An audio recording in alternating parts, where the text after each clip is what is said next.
Alright, so merong maangas na gusto tayong subukan. Pompador tayo ngayon mga kamaster. So gamit muna tayo ng 1.5. So hagod lang natin yan ay pasi-motion ng konti. At syempre yan ay close lever ang gamit natin dyan. So same motion, gamit din tayo ng number 1 guard. Close din yan. Ayan naman, gamit tayo ng 0.5. Close lever din yan. Yung hagod niyan parang mekos-mekos lang, oh. So, ayan. So, same motion lang din yan, pasi. Oh, hanggang sa makuha mo na yung tamang kapal. Oh, tapos gamit tayo ng KMay 2299. Shoutout, baka naman, KMay. Mekos-mekos mo lang yan. Oh, gawa tayo ng guideline dito, bold line. Tapos, yun nga, kunin na natin ang ilalim para ito yung magiging guideline natin. Busin natin yung buhok sa ilalim na yan hanggang dun sa ilalim. Tama ba yun? Yun, so pag natanggal na natin lahat yan, gamit ulit tayo ng no guard na tayo. So open and close, lalaruin lang natin yan mga insan. Unang tirada ko dyan, close lever. Para buring na agad yung nakikita nating linya.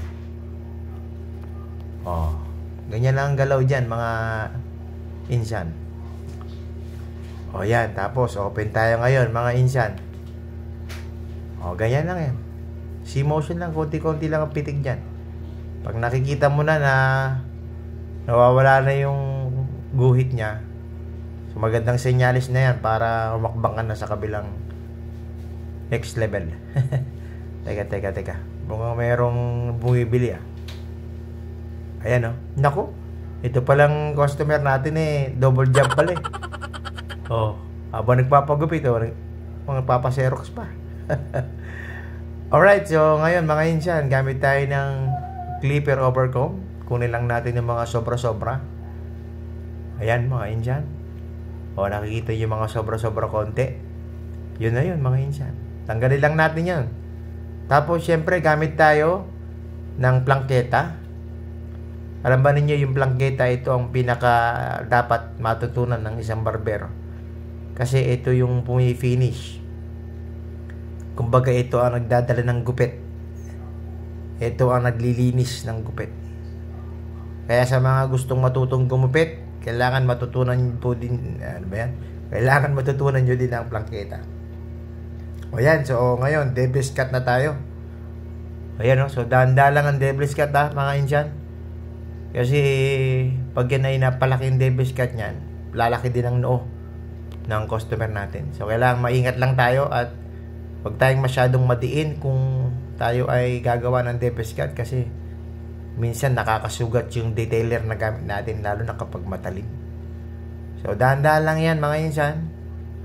Yan, napapansin nyo formado ng devil's cut yan. So ahit lang tayo mga insan. Yun, sagad na natin yan sa ilalim para malinis. Yun, mawala yung mga balibo. Alright, dito same moves lang ang gagawin ko. Kung anong ginawa ko dito sa kabila, ganyan din gagawin ko sa kabila mga insan. Napapansin nyo, nagde-devil's cut na ako dun sa kabila. Same lang din gunting naman ang ginamit ko doon.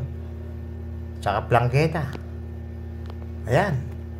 So ito ng finished product natin mga kainsan. Yun ganda. Pompador faded. Ganda Request nga pala ni customer huwag masyadong iklian ng buhok niya. Gusto niya medyo bahaba para sumusunod sa hawi niya. Siya, thank you.